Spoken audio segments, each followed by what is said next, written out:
ఆర్టీసీకి అద్దె బస్సులను సమకూర్చడం ద్వారా మహిళా స్వయం సహాయక సంఘాలకు ఆర్థికంగా పంట పండింది. మొదటి నెలలో రూ.1,00,00,000కి పైగా ఆదాయం సమకూరింది. మహిళా సంఘాలు బస్సులను కొనుగోలు చేసి వాటిని ఆర్టీసీకి ఇచ్చి అద్దె పొందేలా ప్రభుత్వం మహిళా శక్తి పథకాన్ని రూపొందించింది. దీనికోసం ఆ సంఘాలకు రాష్ట్ర పేదరిక నిర్మూలన సంస్థ సెర్ప్ పొదుపు నిధులను సమకూర్చింది. మార్చి 8న అంతర్జాతీయ మహిళా దినోత్సవం సందర్భంగా ఈ పథకాన్ని ముఖ్యమంత్రి రేవంత్ రెడ్డి లాంఛనంగా ప్రారంభించారు. మే 20 నుంచి మహిళా సంఘాలకు చెందిన మొత్తం 151 బస్సులను నడుపుతున్నారు. వాటికి డ్రైవర్లు, కండక్టర్లను ఆర్టీసీనే సమకూర్చింది. ఒక్కో బస్సుకు ఆర్టీసీ నెలకు రూ.69,468 అద్దె చెల్లిస్తుంది. మే 20 నుంచి జూన్ 20 వరకు మొదటి నెల రూ.1,04,89,668 అద్దె వచ్చింది.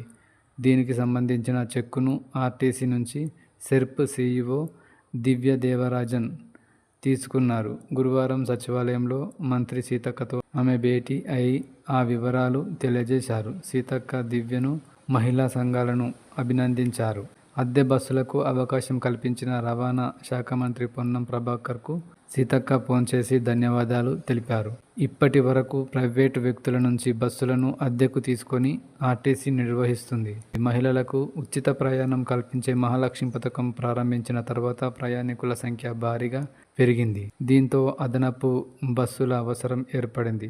మహిళా సంఘాల ద్వారా బస్సులు సమకూర్చడంతో ఆర్టీసీపై ఒత్తిడి తగ్గింది. ప్రయాణికులకు సౌకర్యం కలిగింది.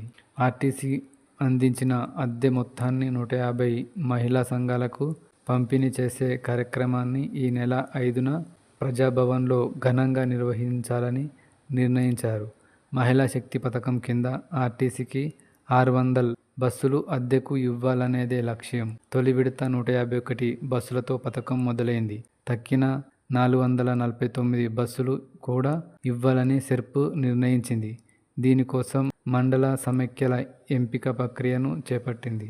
ఈ ఆర్థిక సంవత్సరంలోనే ఆ బస్సులను మహిళా సమైక్యల ద్వారా ఆర్టీసీకి సమకూరుస్తామని సెర్ప్ సీఈఓ దివ్య దేవరాజన్ తెలిపారు. ఎస్వి ఛానల్ను లైక్ చేయండి, షేర్ చేయండి, సబ్స్క్రైబ్ చేయండి.